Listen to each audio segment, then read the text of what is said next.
Alright, so I have the complete kit here laid out. This is for a 1966 Mustang to convert it from drum brakes to disc brakes. It comes with everything you need here. We'll start with the bearings. We have all the bearings that we're going to need. The little caps that go on the center hub. The distributing valve for the rear drum brakes. 2 brake lines for the actual front disc brakes. A dual master brake cylinder, which is actually going to help you out because it's a dual. The original one is actually really dangerous because it only has 1 reservoir. You want to change that anyways, because if any line breaks, you lose all your brake fluid and you have no brakes. With this type, the good thing about this one is that if one of your brake lines break, they're divided, the front and the back, I believe. So you'll have, if I open it, you can see it's divided. So if one of these lines go, you don't lose all your brake fluid. You either have the front or the rear brake still. Here are your brackets, so you can hook up your calipers. You got your hardware that's here. A few brake lines, which I think we're gonna need more brake lines because I broke one of them. You got your tool calipers. I named them, each caliper specific. This is a D for driver side and P that I put there for passenger side. It comes with the brake pads already in there. You got your dust shields for the disc brakes, which come in black, which I like instead of silver. Here's that extra cap that goes here, and some more hardware that's there. This is the push rod that goes on your brake here. You need that there. And what are we missing? Oh, and finally your disc brakes, which this is kind of a come up because my studs, I think 2 of my studs in the front were snapped, so that kind of take care of that issue there. Let me give you a little walk by. I'm gonna record this one. Usually when I record these videos for you guys, I'll do one side just to see what the process is like, and then I'll record the second one, so I'm not stopping. I know exactly what we're doing. We can go step by step.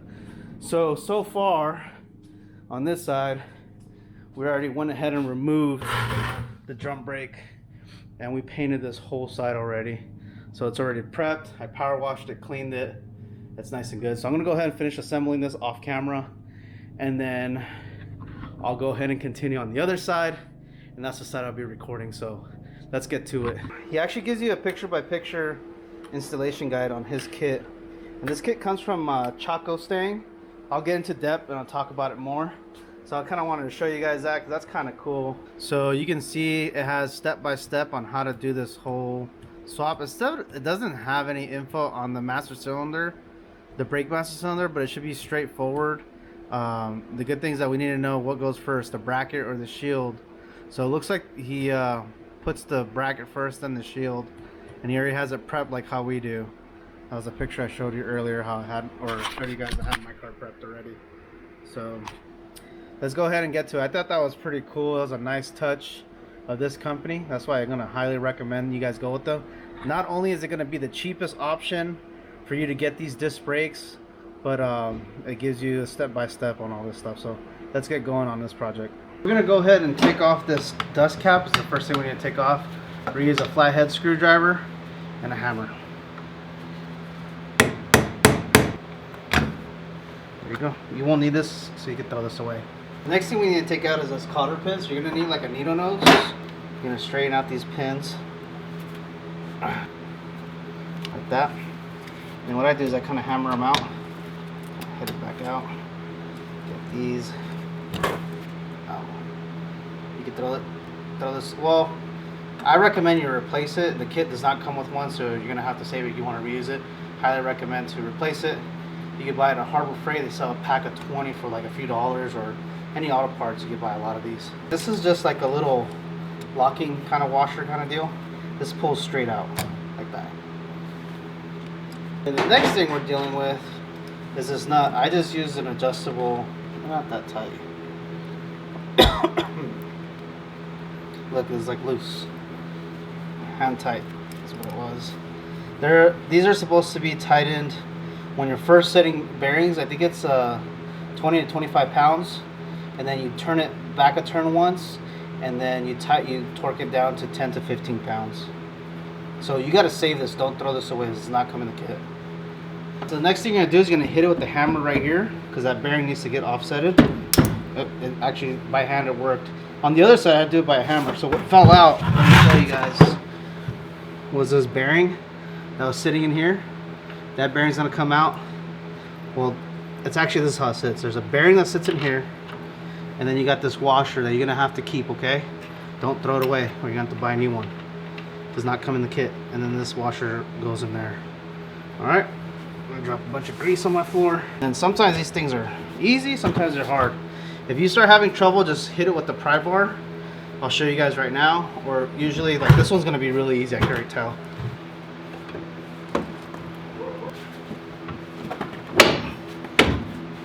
There you go. All right, so you're gonna have 4 bolts back there. 3 of them are gonna be the same size, one's gonna be smaller. Or longer, I'm sorry. Yeah, 3 of the same size and one's gonna be a little longer. Another thing too is it's so dirty back here. Sometimes you have to hit it with the wire brush. So let me go get my wire brush. Fast.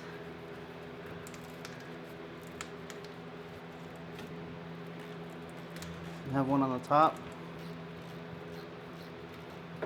All right, so we're gonna turn the wheel the other way so you get the other 2. And the 9/16. All right, so I already know these were seized on mine, because I already did the other side, so I'm gonna go ahead and cut it here. Pop off this guy. So just wiggle it and pop right off. And you're not gonna need this, you can throw this away. All right, so what we're gonna do next is we're gonna get all this grime that's stuck to this, especially clean this really good right here. We don't want any rust or anything on here, so I'm gonna clean it with the wire wheel.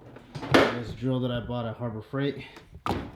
Very cheap, 20 bucks. I think you can buy that at $30. And then we're gonna clean the A-arms, get all that gunk off of it. Clean all these metal pieces, get all this junk off of it so we can respray it so it looks nice and clean. So let's get to it.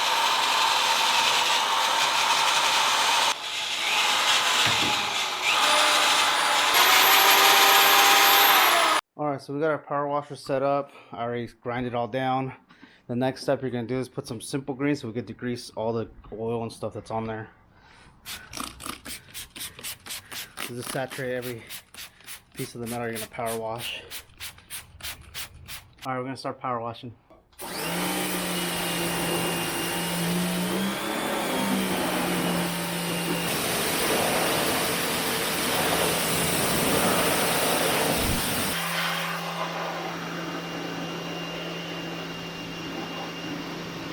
Alright, so we ended up power washing with Simple Green. We got all the gunk off of it.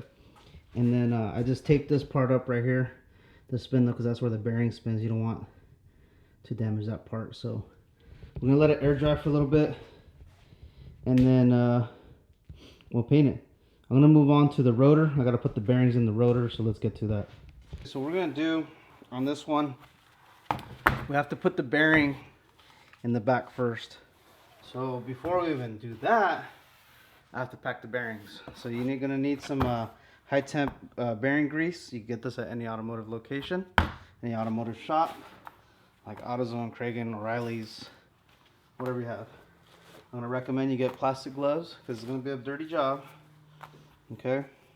So what I normally do is I'll open this up and I'm gonna jam the inside of the creases first. So I get it with the finger and start jamming it in the bearing. So then what I'll do next is then I'll switch this side and pack it in here.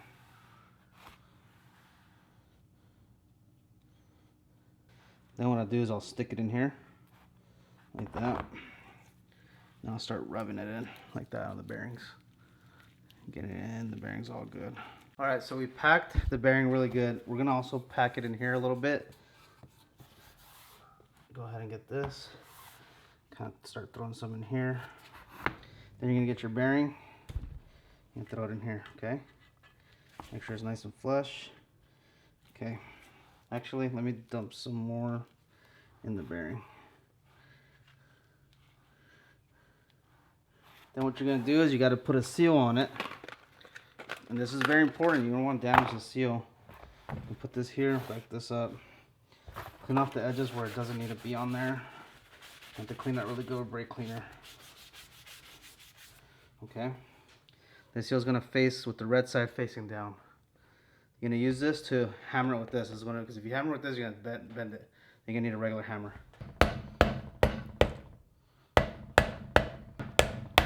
Get it in there. it's flush. Then what we want to do is clean the excess, because you don't want any of that grease on your rotors, on your braking surface. You're gonna do nothing until you get your other bearing. We're gonna pack this later down the road. All right, so we're gonna go ahead and spray paint it. I bought some like truck liner.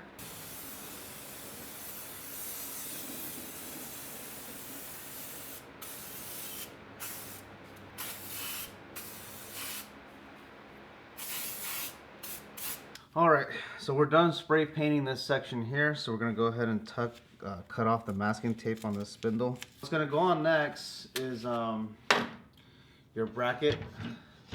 Now, if you go with the Chocostang, it's gonna have right here on the bracket, it's gonna say left side. Usually when you're putting parts on a car, you refer while you're sitting in the car. So in reality, it should say right side. So long as you keep that in mind, you'll be okay.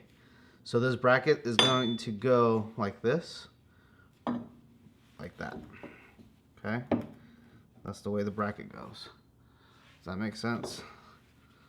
Like that, this part in, like that, okay? 3 of the bolts are the same, they're short, and then you have one long one. The long one goes on this corner right here, I believe. I forget, no, this corner right here. Right here on this corner. So we're gonna go ahead and put 2 on the corners, and then we'll start putting the rest, okay? Goes like this. Keep messing this up. So this is a better angle for you guys so you guys can see what's kind of going on. Like I said, take the screws apart. You can put the lock washer and the nut on the back of the caliper bracket. So line up the next one down here. So you put the screw here, goes through, and then we have that really long one that I was telling you about, goes in that one corner. Big screw one goes right there, and we're gonna put the washer, go there, and then the nut's gonna go there.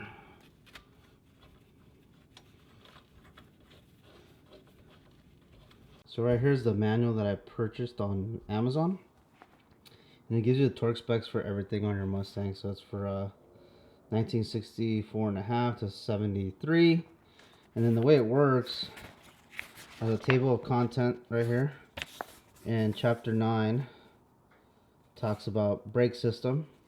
So I go to chapter 9, right, and then I want to know caliper, disassembly, torque specs, and all that kind of stuff, right? So if you go right here, it says front disc brake caliper 68 through 73. That's not gonna work for us. Right here, front disc caliper 64 through 1969. You go down, it goes to 6. So you're gonna find 9-6. 9-6. It'll tell me everything I need to know. So it's pretty cool. So let me find out the torque specs, and then we'll continue with the progress here. Now, when assembling and installing all these screws, make sure you put Loctite, okay? According to this book right here, it says, I don't know if you guys are gonna be able to see it, but according to the book, it says that the upper plate bolt for the disc brakes, it's 90 to 120, which would be these two. And then for the lower 2 screws, it says 55 to 75 on each side, okay? This isn't going to be 100% accurate due to the fact that this is a kit and it's not original. I believe the originals, the spindles, had the bracket for the actual caliper. So take that with a grain of salt. Like I said, I don't have my actual torque wrench. It's in my work truck. And I'm trying to get this video done. So later on I'll torque them, but for now it's going to do it with what I have here. Like I said before, you're going to need a socket and a wrench. They're both going to be 9/16, and you're going to need a box wrench for the back. So anytime that you're tightening any bolts on any kind of car, you always want to go in the X pattern. You want to tighten here, tighten here, tighten here, tighten here. It doesn't matter which way you go, as long as you're always going in the X pattern, because you got a plate. You want to go like that, like that, like that, and like that. You don't want to just go torqued on this side and torqued on this side, because then you start to bend metals and stuff like that. It's just a rule to keep in mind, and it's always been like that. and you want to keep it that way. So we're gonna go ahead and start with this bolt here, and then we're gonna move to this one, okay? Tighten it kind of tight. So I'll kind of like get it snug, okay? Get that loose, and then I'm gonna go to this one now. I'm getting it snug, and then on the next one we'll really crank on them.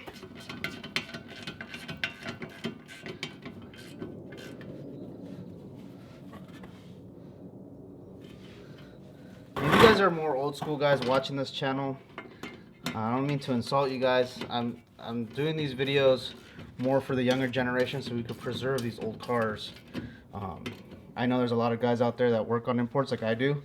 Luckily, I worked on older cars, so I kind of know a little bit of what's going on. But I'm making these videos like if nobody knows, so they can start working on these cars. Because I feel like the reason why people don't really work on these cars is because people are intimidated on them. Alright, so now I'm going to torque them down again. I'm going to really crank on them. So I'm going to go here. So I'm just going to go hand tight as what I think is close to, I'll go around 70 to 90 pounds all around.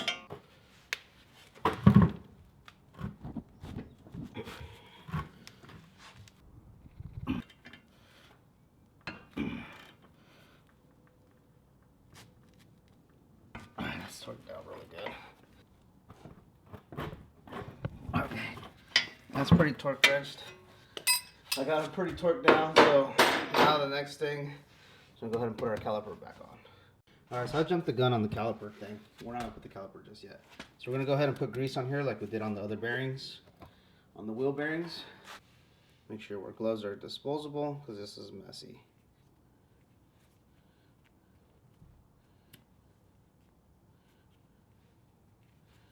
So now we're going to throw the rotor on there. We already packed the hub bearing in the back with the seal and grease. So you can go ahead and slap this on like so. So it's going to kind of like chill like that until you put the other bearing in the front, okay? Alright, now that we have our bearing greased up and you saved your spindle assembly, that's your washer, that nut, and that locking nut washer thing. What you're going to do is you're going to put your bearing in here, push your caliper back, put your bearing in here, like that, okay? Is go ahead and push your bearing back. Let's put the nut right now, just so we could kind of set the bearings a little better. And I'm going to crank on it. We're just trying to set the bearings in, and as you do this, also spin the rotor. It'll help set that bearing in a little better.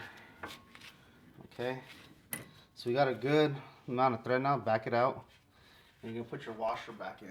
It's right here in the groove, like so. Okay, and you put your nut back on.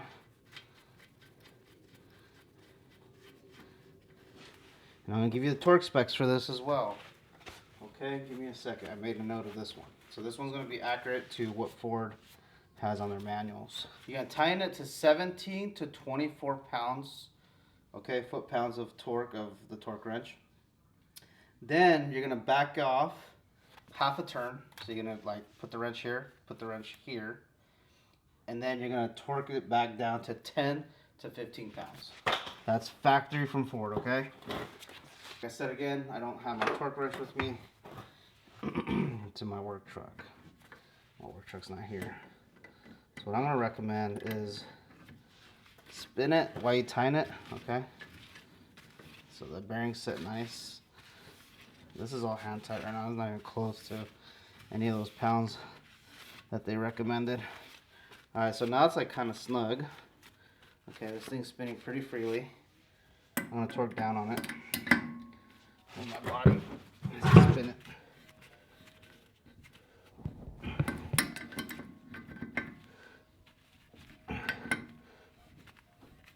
Okay, now I'm going to back it up half a turn. So this is going to end up on this side. That's half a turn. That's half a turn right there. And then we're going to tighten it back up, spin it, make sure you get it to about 10 pounds. 10 pounds is not much. 10 to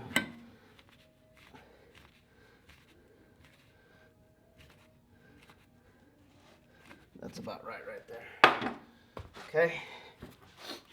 And it spins freely. It's a little hard to spin, but that's where we want it. Now the next thing you're gonna do is put this little washer. It's like a lock nut that you saved. Make sure that clicks in. So in the spindle you're gonna have a hole right there, okay? And kind of get this with the needle nose or some vice grips or whatever, and kind of start separating these little pieces, right? And what you're gonna do is you're gonna bend it all the way back. You do it by hand. You're gonna bend this all the way back like that, and then kind of make sure it covers, because we gotta put a cap back on here. Like that. And cover this like that. And what that helps is if the nut does ever spin off, it's not gonna come off. This is gonna hold it in there. So we're gonna put on this little hubcap. I think it's called a dust shield. So what I recommend is you use a rubber mallet again, and you use a flathead screwdriver. So what I do is I kind of see, because you're gonna battle this part right where this constantly falls off. If you hit it with the hammer or too much in the center, it's gonna bend.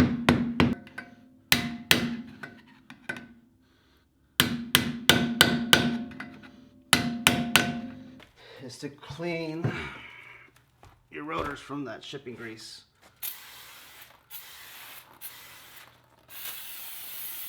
So we got to get this caliper prepped to install it on the bracket.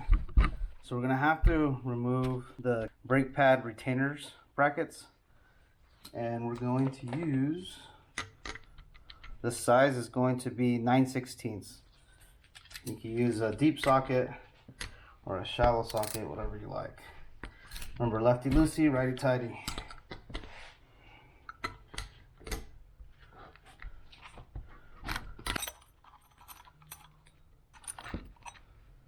Slide out your calipers, or your brake pads, out of your caliper. And then we can take the caliper with us to go get mounted. You have two in the kit, and what you're gonna do is you're gonna put some thread lock just on the tip, okay? So here's your caliper. This little metal part goes up. Your two holes are here on the back. And go ahead and line it up right there, and go ahead and get one in first.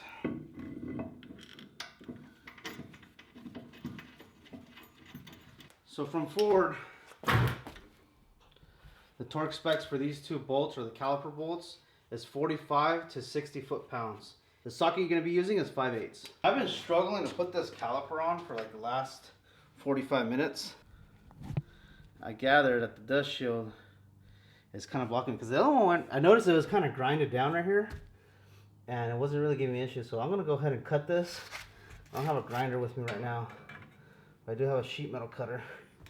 So I'm going to cut the edge of this off. Let's see, maybe this will fix our calibration. So in reference, you got to cut your shields. That's what you get for buying China stuff. But I've seen that in other videos, like what is it called? CJ Pony Parts. They had that same issue in their video. Pads back in. So this little sharp side is gonna stick out. It's gonna go here. I'm so excited to have disc brakes. On my Cougar, I only had drum brakes. Now I'm like an adult, so I could actually have nice stuff. I could afford it. Back then I couldn't. And drum brakes are scary, man. There was a couple times I almost rear-ended a car or two. Matter of fact, I did rear-end the car one time, but the lady was nice enough to let me go and not put a claim on my insurance.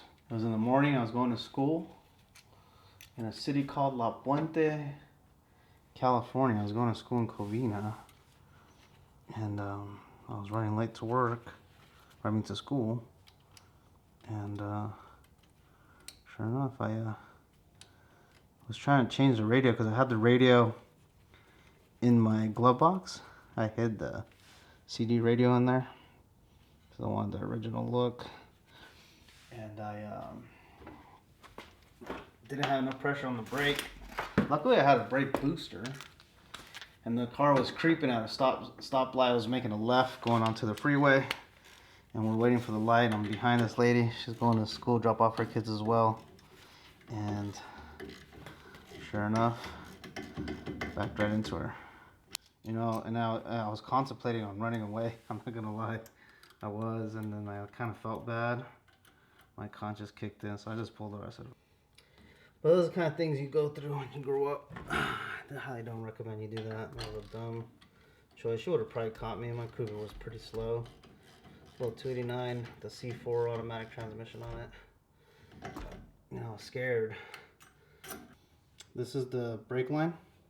You're gonna put this little copper washer there. When I got my kit, it came with two. When I took off the cap that's on the caliper right here, which I'll zoom in right here in a bit. Two washers fell when I moved that green cap out of here. You only want to do one, okay? So what you're gonna do is you're gonna hand tie it first, right here.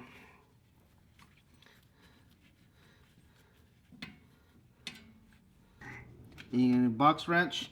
You're gonna probably find this annoying, but it's a 16. It's in millimeter. I gotta turn the wheel because I can't do it like this. Brake line hose is gonna go here in this bracket.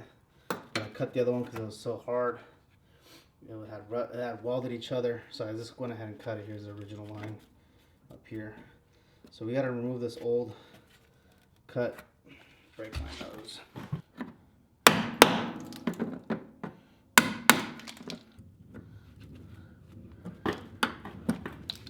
Got it off.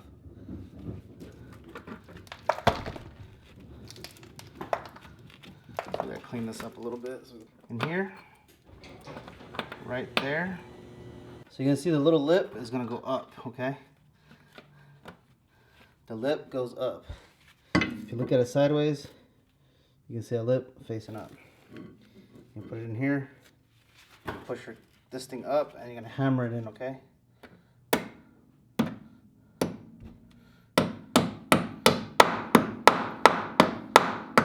And there you go, ain't going anywhere. All right, so we're gonna pull off this shaft because I gotta make sure that it fits.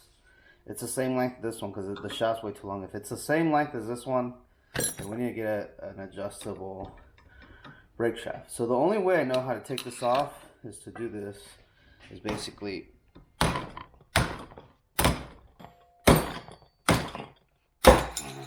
finally got it off.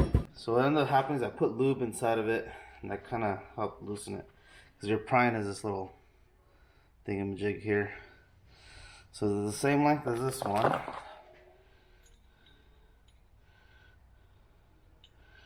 This one's a little shorter by a little bit. I don't know if that's gonna make the difference. We'll try it, but I think we're gonna have to order an adjustable one.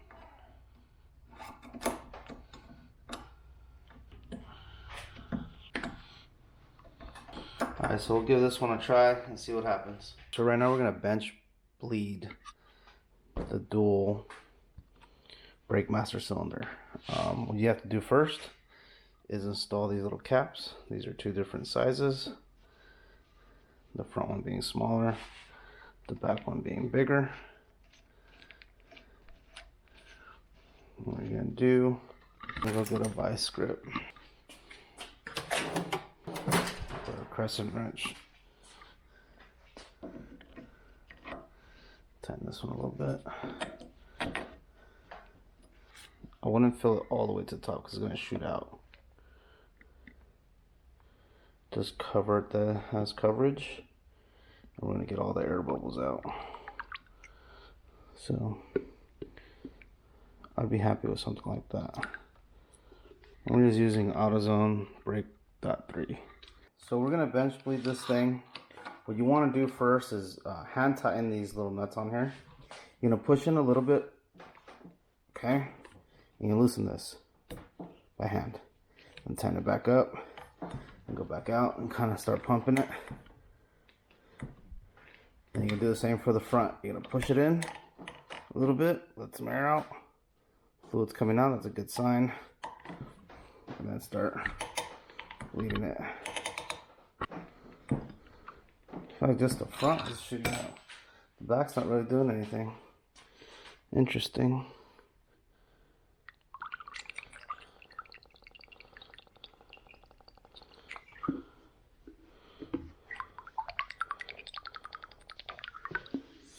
Put put the cap on. I don't want to be making a mess. Push this forward again. Oh, it's getting harder now.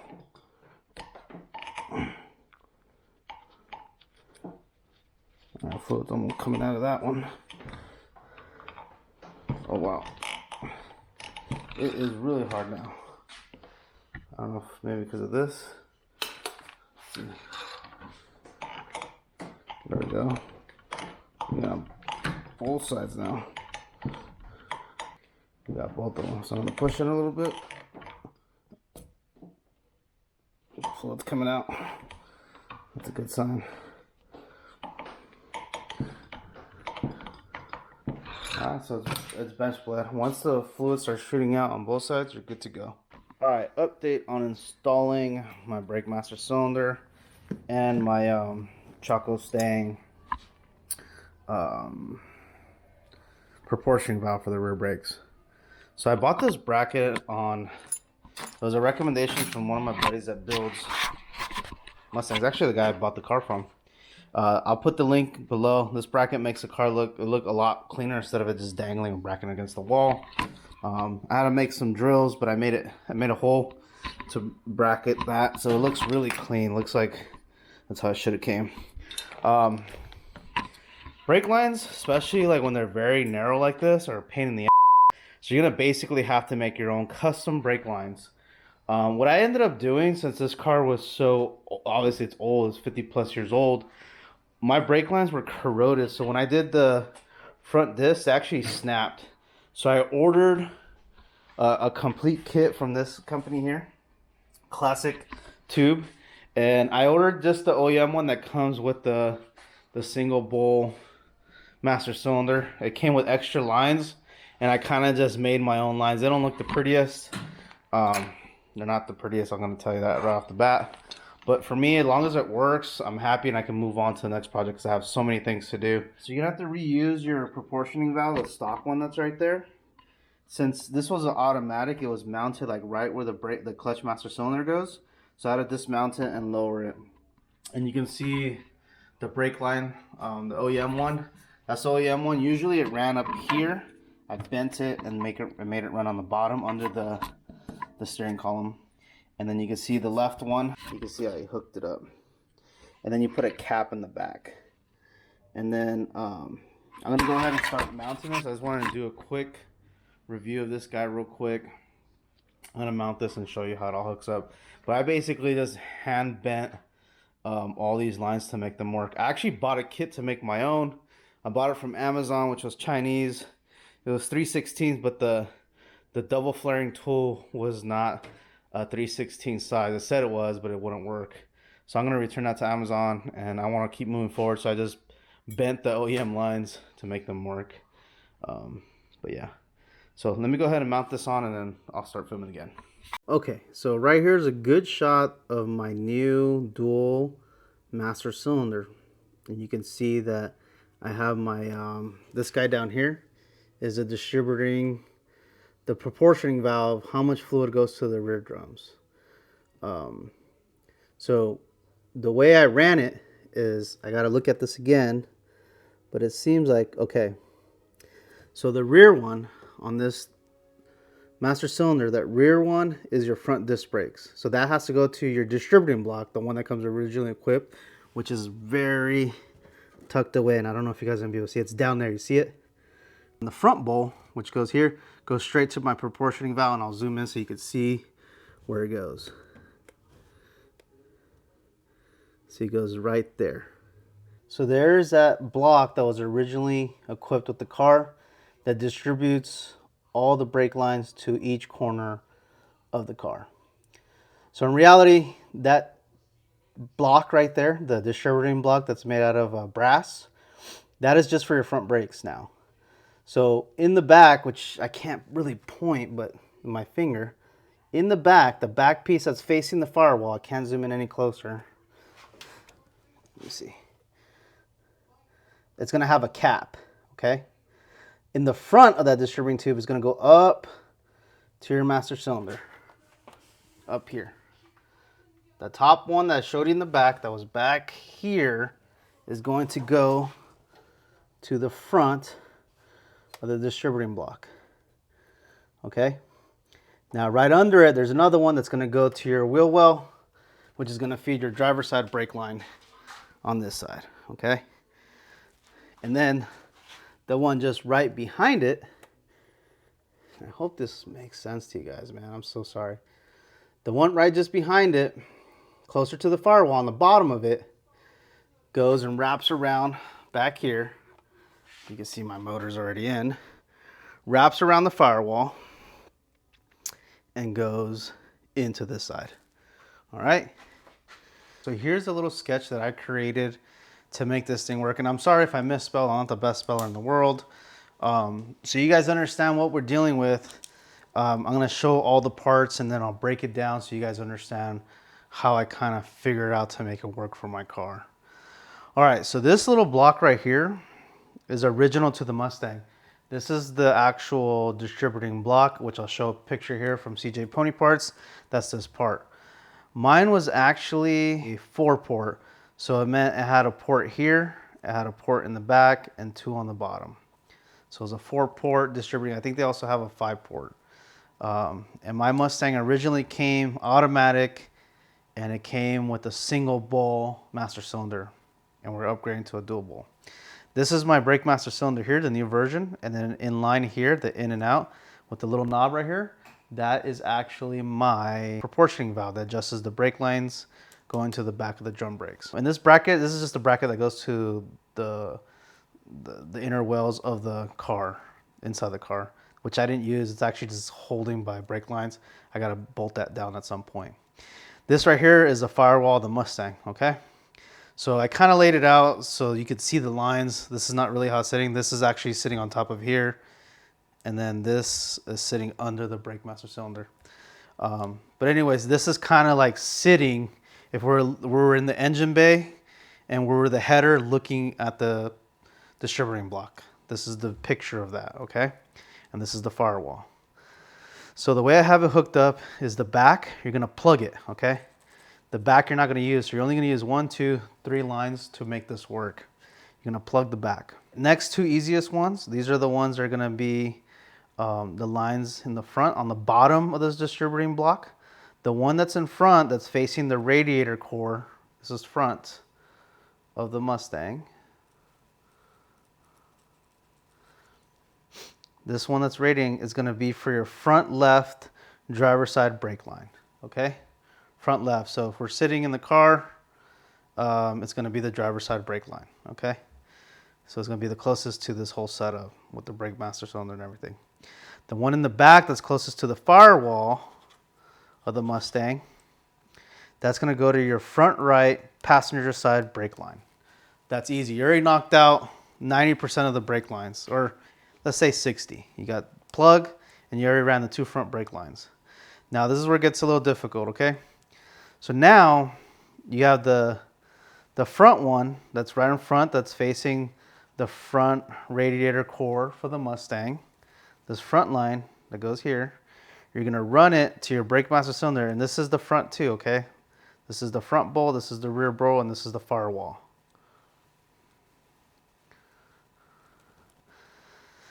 It's gonna run to the back one, okay?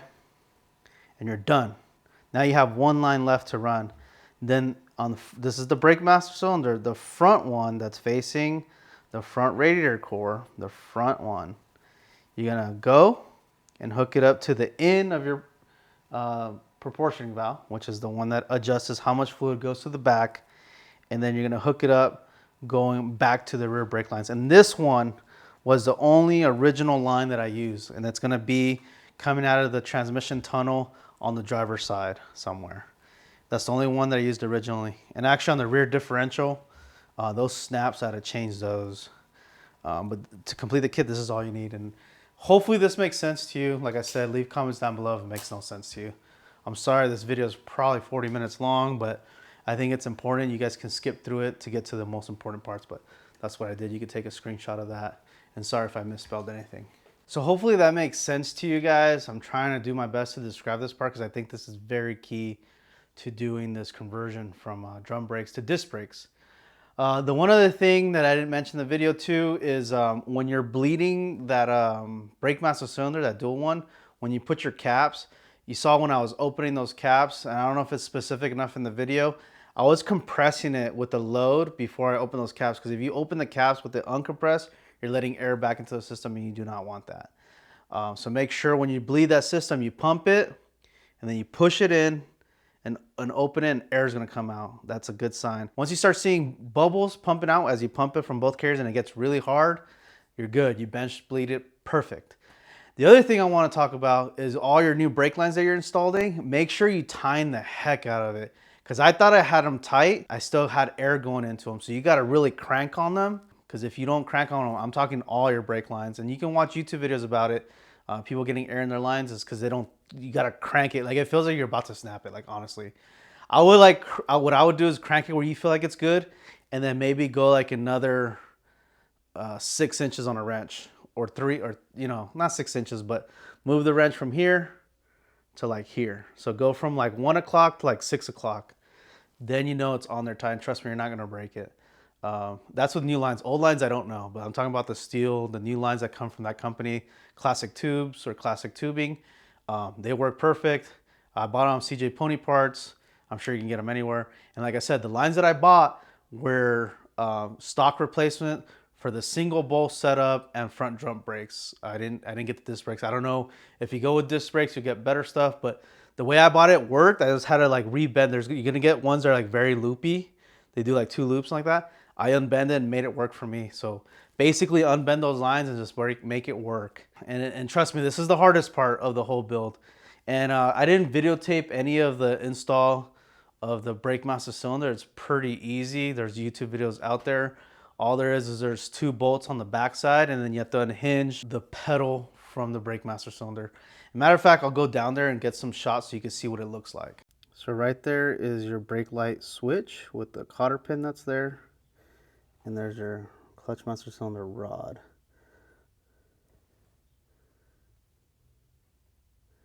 Hopefully that makes sense to you guys.